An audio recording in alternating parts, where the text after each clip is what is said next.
I'm back with another video, and today I want to talk about anxiety and ways that I've dealt with my anxiety to the point where like it doesn't affect my life anymore. And yeah, this is just stuff that like I've learned from like online or in therapy and stuff that's worked for me.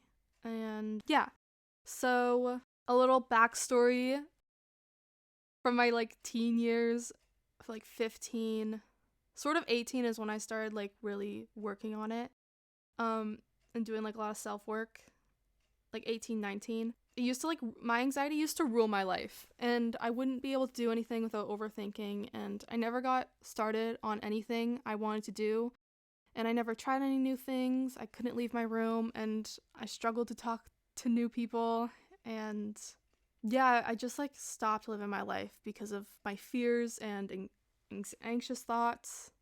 I couldn't go to the grocery store. Like, this is one example that, I mean, I still struggle with, but like I don't. But like going to the grocery store is absolutely terrifying to me for some reason. And I get into the parking lot, and when I was younger, like I couldn't leave my car because I would just get so scared. And yeah, I've really worked on that to the point where now I spend like 10 minutes, well, not 10 minutes. Maybe like at least 2 minutes in the car now, building up the courage to go inside. But I used to never be able to go inside, so it's an improvement. And yeah. So these next couple ones are just like stuff that helps me get into my body, because I find when I get anxious, I'm always like in my head and I'm overthinking everything, and that's never helpful. Sometimes it can be, but most of the time, if I'm being honest, I don't think it's that helpful. So breathing, that gets you back into your body and into the present moment. I think that's obvious, but like taking 3 big, slow belly breaths, and something I've learned from yoga is breathing down into your core and then like exhaling up. I hope that makes sense. But yeah, I find that's like really relaxing. Another breathing technique is box breathing. Breathe in for 4, hold for 4, exhale for 4. And I don't do 4 seconds though. I do like 8. Maybe not 8, but I think 4 seconds is not a long time. But yeah, and so the next one is counting down from 100. This one I got from my therapist, and you count down by an interval that you can keep up with, like 5s or 2s, like 100, 95, 90, or 100, 98, 96, 94, 92, 90. And another one she taught me is, it's weird, but it works. And like you imagine eating a lemon, and I think it's supposed to distract your brain. I kind of forget that one. I forget how it works, but I don't know, it seems pretty helpful. It's kind of like pink elephant. I think it's a pink elephant. When you think of it, you can't get it out of your head. Sorry if I just put a pink elephant in your mind now and you can't get rid of it. But yeah, the next one is cold showers and or if you don't have a shower, running your hands under cold water. So those ones are things that I do to put myself back in my body. I find that when I do those, the situation becomes less scary. I'm able to go through my day a bit easier.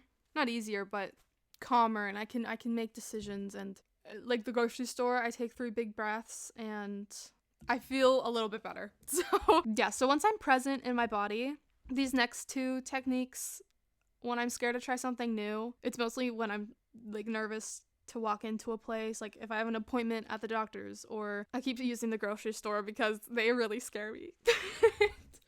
Or trying something new, like I want to go to a dance class. And yeah, so the first one, I got it from Mel Robbins. I listen to her podcast a lot. It's like the countdown from 5, and then you launch yourself into whatever you're doing. I do this when I'm struggling to leave the car, and I take my big, deep belly breaths, and I do 5, 4, 3, 2, 1, and it works. I don't know why. She explains it a lot better. But then the second one is visualization. Big word. And I visualize myself going through the moments and everything working perfectly fine. And of course, for my example, it's the grocery store.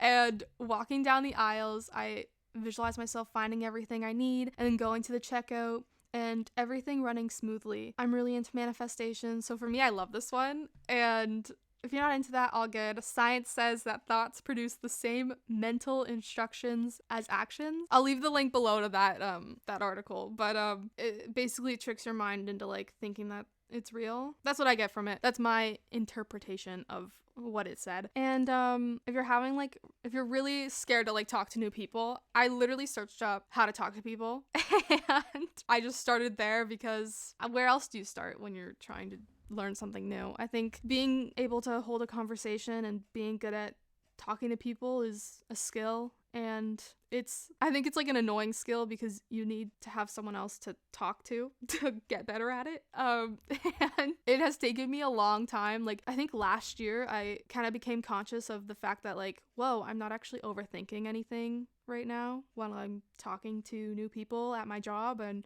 starting new things and talking to new people in my class and that type of stuff. And I think the first one is open-ended questions, asking people about themselves, like what hobbies do you do, and just like stuff like that. I don't really have a list of it on the top of my mind, but yeah, open-ended questions and being genuinely interested in getting to know people and actively listening to them when you do ask a question, and not putting so much pressure on yourself to really keep a conversation, because not a lot of people are good at conversations. So if you ever feel like awkward and like, oh my god, I need to keep the conversation going, and you put so much pressure on yourself to be the only one holding up the conversation when there's like the other person, and sometimes they're nervous or other reasons, because I can't read people's minds, so I don't know, which I wish I could, but you know, maybe I wouldn't want to. So yeah, that's that. This is it for today, and this is what I do and what I learned to do that has helped me overcome my anxiety. And yeah, I guess I'll see you in the next one. Bye.